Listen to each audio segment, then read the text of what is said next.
देखिए, AI summit में चूंकि कई देशों के राष्ट्रीय अध्यक्ष आएंगे, कई देशों के मंत्रीगण भी आएंगे और कई बड़ी कंपनियों उसके सीईओ सैकड़ों की संख्या में उनकी भी उपस्थिति यहाँ पे होगी।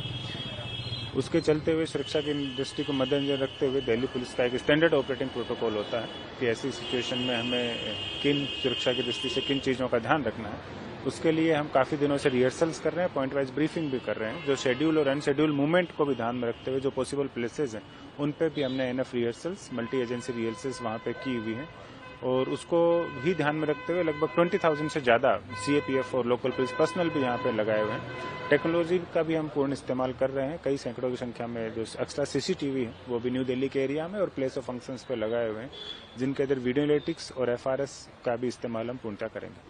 सर, एक तरफ आपने सीसीटीवी, दूसरी तरफ कितने कंट्रोल रूम्स इस बार बनाए गए हैं?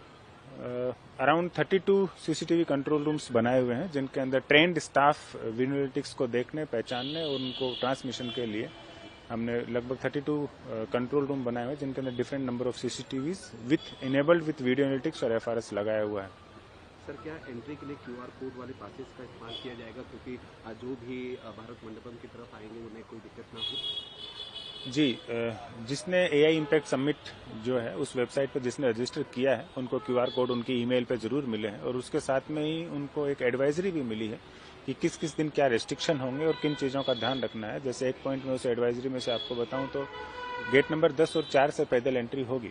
उसके लिए जो क्यूआर कोड ईमेल पे है उस क्यूआर कोड को लेके आना आवश्यक होगा। उसमें क्यूआर कोड में हर एक का नाम भी नीचे लिखा हुआ है और साथ में अपना एक आई कार्ड भी लेके आना होगा साथ के अंदर। लेकिन 19 तारीख को उसी एडवाइजरी में लिखा है कि 19 तारीख को सिक्योरिटी रीजन से काफी रिस्ट्रिक्शन होंगे, क्योंकि मेन इवेंट है।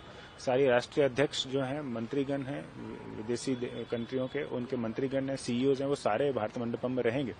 उस सुरक्षा दृष्टि को मद्देनजर रखते हुए काफी रिस्ट्रिक्शन भी वहां पे रहेंगे। वो मेटी की एडवाइजरी में ईमेल पे सभी के पास, जिन्होंने ऑनलाइन रजिस्टर किया उनके पास आया है। तो मेरी रिक्वेस्ट है कि उसको भी आप देख लें, एक बार एडवाइजरी को ध्यान से पढ़ लें या दिल्ली पुलिस की वेबसाइट या सोशल मीडिया हैंडल पे भी एडवाइजरी देख लें।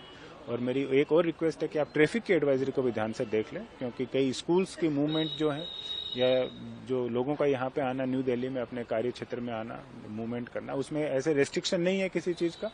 लेकिन चूंकि वीवीआईपीज की मूवमेंट होगी, रूट लगता है, तो उसके बीच में वो परेशान ना हो, उस समय के हिसाब से उस एक बार ट्रैफिक की एडवाइजरी को भी आप देख लें, ताकि आप अपने गंतव्य स्थान पे बिना किसी बाधा के पहुंच सकें। सर, पिछली 26 जनवरी को देखा था कि एफआरएस एआई ग्लासेस का दिल्ली पुलिस ने इस्तेमाल किया था, और एआई समिट को लेकर क्या एक्स्ट्रा टेक्नोलॉजी का दिल्ली पुलिस इस बार प्रयोग कर रही है? निश्चित ही टेक्नोलॉजी एक फोर्स इनेबलर होती है जो सिक्योरिटी में हमारी सहायता करती है। हमने 26 जनवरी को इसका इस्तेमाल किया था, दैट वाज वेरी इफेक्टिव। निश्चित ही उससे एनहांस टेक्नोलॉजी का इस्तेमाल हम इस बार भी करेंगे और सीसीटीवी कैमराज के अंदर भी हमने एफआरएस, वीडियो एनालिटिक्स, उन चीज़ों का इस्तेमाल किया हुआ है। वो चीज़ें उनके अंदर हैं और उन ग्लासेस का भी इस्तेमाल किया जाएगा। सर, 1900 एक बड़ा आयोजन होना है, उसके लिए क्या कुछ खास तैयारियां दिल्ली पुलिस के द्वारा की गई, क्योंकि गैदरिंग 19 फरवरी को ज़्यादा हो सकती है? 19 फरवरी को गैदरिंग ज्यादा नहीं होगी। 19 फरवरी को चूंकि सारे राष्ट्रीय अध्यक्ष मूवमेंट करेंगे, तो उसकी रिहर्सल, कारकेड मूवमेंट वो टेक्निकल होते हैं, उनको हम एनएफ कर चुके हैं अभी तक। और लेकिन लोगों से अपील जरूर है, जिन्होंने एआई इम्पैक्ट समिट में अपने आप को रजिस्टर किया है, कि आप मेटी के द्वारा दी हुई एडवाइजरी जो आपके पास ईमेल पे आई उनको जरूर देख लें, क्योंकि 19 तारीख को सिक्योरिटी रीजन से काफी रेस्ट्रिक्शन रहेंगे भारत मंडपम में।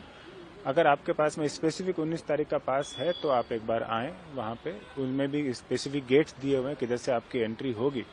अदरवाइज आप अननेसेसरी एक समस्या